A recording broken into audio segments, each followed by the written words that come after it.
Dear sisters in Jesus Christ,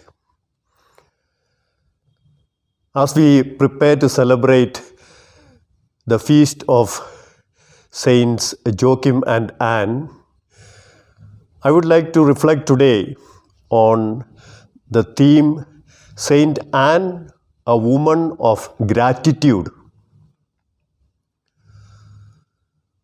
One of the great spiritual writers of our times is Ronald Rolheiser. He has a very famous book. The title of the book is The Holy Longing. In this book, he makes a statement like this: to be a saint is to be fueled by gratitude, nothing more and nothing less. To be a saint is to be fueled by gratitude, nothing more and nothing less. What does he mean by this? We know that for a lamp that is burning, the fuel is oil. It is the oil that keeps the lamp burning. So also, Ronald Rolheiser is saying that for sanctity, the fuel is gratitude. It is gratitude that makes us or that helps us to become saints. Why is this so? Why does Ronald Rolheiser say that sanctity is fueled by gratitude? I think he says this because gratitude helps us, first of all, to free ourselves of the many psychological blocks that are there in us that prevent us from living a holy life, from living a good life. Secondly, gratitude is the soil on which all the other virtues grow. The virtues like forgiveness, the virtues like love, the virtues like humility, all these virtues grow in the soil of gratitude. Before we explain how this is so, let us first see what is gratitude. What is gratitude? Gratitude has two elements. The first element is, it is the response of appreciation we make to someone who has offered us something which we perceive as a gift. And a gift is something beneficial for us, which is given to us freely, given to us free, gratis. So gratitude is the response of appreciation we make when we realize that we have received a gift, when I realize that I have been given a gift. The second element of gratitude is the quality of being appreciative of everything that sustains and supports us and makes life what it is. So for example, we are able to live well, we are able to live happily because there is water. So gratitude is the quality of being appreciative of the fact that there are things like water, there are things like flowers, there are things like the trees, there are things like the mountain. So it is the quality of being appreciative of everything around us that sustains us and that helps us to live a good life. Now, when we look at our life, we will realize that everything in our life is a gift. We have heard it said so many times, and perhaps we have also said that everything in life is a gift. Actually, it is so. Our life is filled with gifts. For example, I did not give life to myself. Life was given to me. I did not create my parents. My parents were given to me. I did not create knowledge. Knowledge is given to me. I did not create the mountains and the trees around. It is given to me. I did not create the sun. I did not create the stars. They are all given to me. I did not create this day, this moment. It is given to me. It is possible that I would not have seen this moment. I could have died the last moment. And so I would not have received this moment. But this moment is given to me. Another moment is given to me. And yet another moment is given to me. So every moment is a gift. I did not create this moment. I cannot claim this moment in the sense that I cannot say, no, I want to live the next moment. If God decides that I die, I die. So the next moment, every moment is given to us. So everything in our life is a gift. And we need to really recognize this and realize this, that everything is given to us freely. Okay, now that we have said what is gratitude, let us come back to how gratitude is the fuel for our sanctity, fuel for our holiness. We said it is a fuel, first of all, because it helps us to free ourselves of the many psychological blocks that prevent us from living a good and holy life. What are the psychological blocks? The psychological blocks are sometimes the hurts that we carry in us. Because of the hurt that we carry in us, we have no enthusiasm. We have no enthusiasm, and therefore we live a lazy life. We don't do a life that is really filled with good things. Or a psychological block may be because of something that happened to me, I don't want to relate with others. I don't want to enter into friendship with others. Or because of something that happened to me, I am over-attached to people. These are all the blocks that prevent us from living really a good and holy life. Now, gratitude helps us when we are grateful, it is easier for us to get rid of these kind of blocks. There is a great psychotherapist, a psychologist called Scott Peck. He has written a book. The title of the book is The Road Less Traveled. In this book, and another book that he has written, What Return Can I Make? He makes a statement like this. He says, I am a psychotherapist and many people come to me in order to get healed. And he says, I can heal all of them. And I can heal all of them very fast, provided they have one attitude, one quality of heart. And what is this quality of heart? What is this attitude that they should have? He said, gratefulness. If people have a grateful heart, if people are full of gratitude, then he says, whatever be their psychological problems, I can heal them, and I can heal them very fast. In other words, what he is affirming is that when we are persons filled with gratitude, then it is easier for people to help us to get rid of all these blocks, the different blocks that are there in us that prevent us from living a good life, a holy life. The second thing that we said is gratitude is the soil on which the other virtues grow. How is that? Let us take, for example, the virtue of humility. According to all spiritual writers, humility is somehow the foundation of all the other virtues. If you have humility, you will have in your life also the other virtues. Now, we are saying that humility grows in this soil of gratitude. What is humility?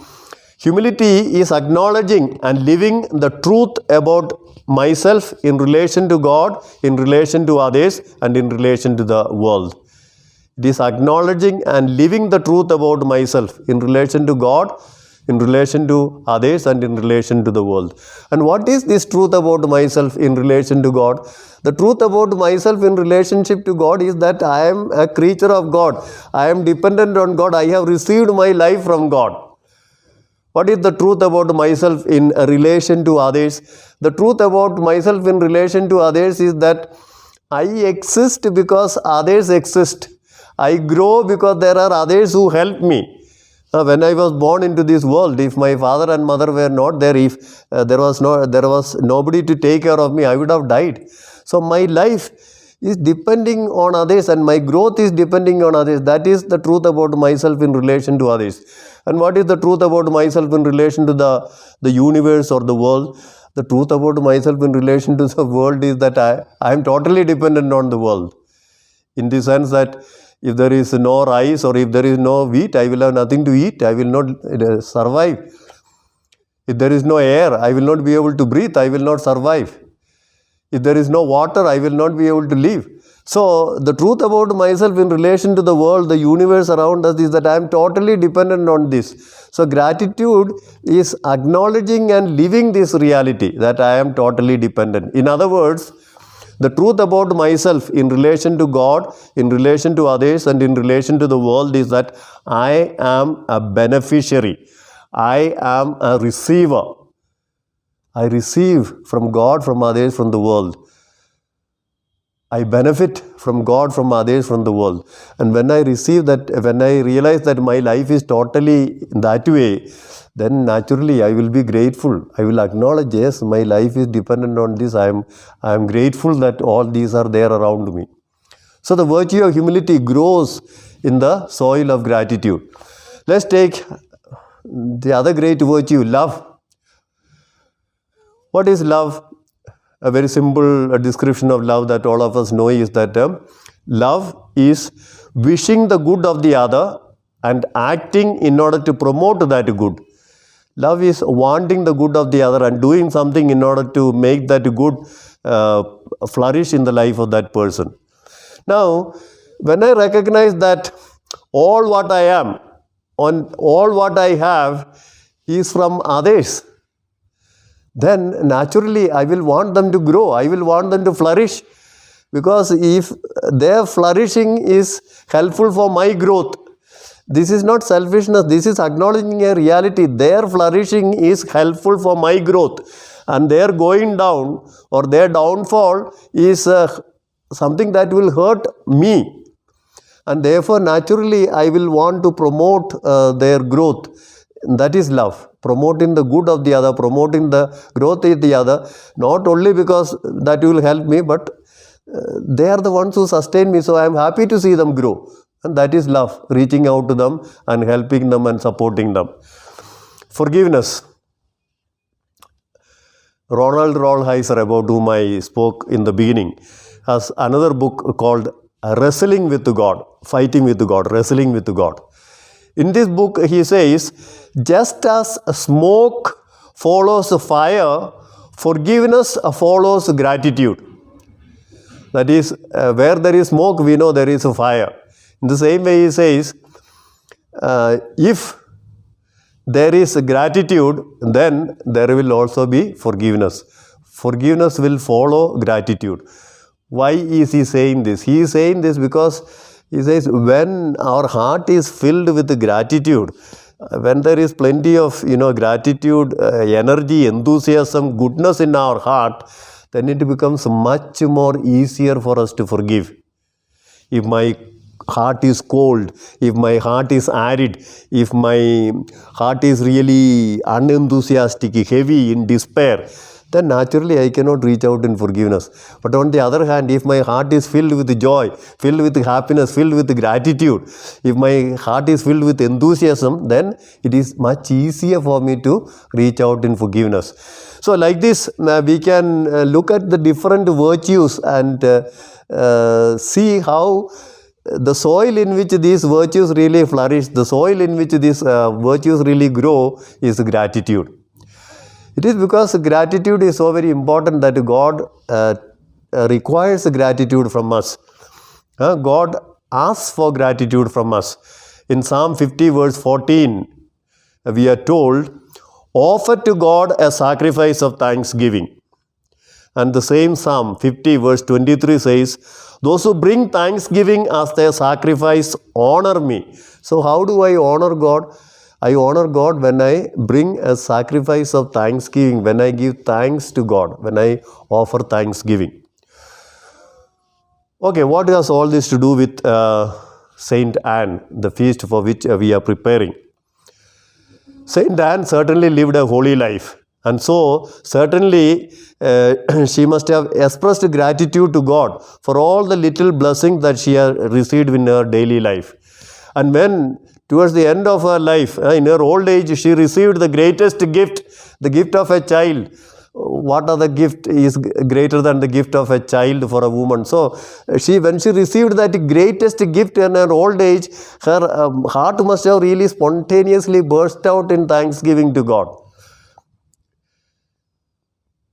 Not only that, we say we can know a tree from the fruit. Who is the fruit? Our Blessed Mother. And what do we see in our Blessed Mother? In our Blessed Mother, we see really a life that is full of gratitude. That is the Magnificat. My soul magnifies the Lord, for the mighty has done great things for me. Our Blessed Mother is saying, I am simply a beneficiary. My whole life is a life of receiving. I have received so much, and so my heart now spontaneously bursts out in gratitude to God, in praise to God. That is Luke chapter 1 verse 47 to 49, the rest of the Magnificat also. So our Blessed Mother is really a person of gratitude. If she is a person of gratitude, if she is the fruit, then the tree, St.Anne, automatically, naturally would have been a woman of gratitude. So as we celebrate this feast, let us ask St.Anne to help us really to be a person of gratitude. Gratitude is so important for our life that one of the great German mystics, Meister Eckhart, he says like this: if the only prayer you said in your life was, I thank you, that would be enough. If the only prayer that you said in your life was, I thank you, that would be enough. That is the importance of gratitude for our life.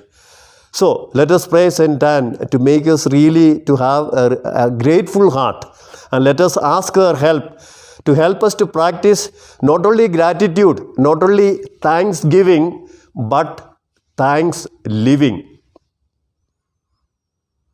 May God bless you. May St. Anne pray for all of us. Thank you.